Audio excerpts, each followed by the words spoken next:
গাজার যুদ্ধ পরবর্তী ভবিষ্যৎ নিয়ে দুই ঘনিষ্ঠ মিত্র যুক্তরাষ্ট্র এবং ইসরায়েলের মধ্যে বেশ বড় একটা মতবিরোধ দেখা দিয়েছে।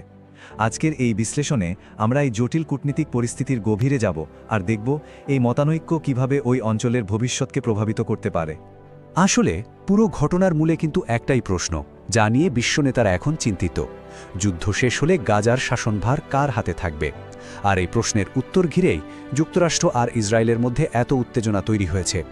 আর এই যে এত বড় একটা বিতর্ক, সেটা শুরুটা কিন্তু ইসরায়েলের প্রধানমন্ত্রী বেঞ্জামিন নেতানিয়াহুর এই খুবই কড়া আর সরাসরি বক্তব্যটা দিয়েই।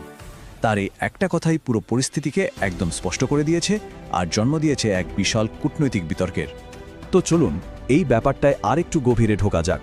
নেতানিয়াহুর এই ঘোষণাটা আসলে একটা নির্দিষ্ট প্রস্তাবের জবাবে দেওয়া হয়েছিল, যা তার অবস্থানকে আরও কঠোর করে তুলেছে এবং মিত্রদের মধ্যে একটা বিভেদ তৈরি করেছে।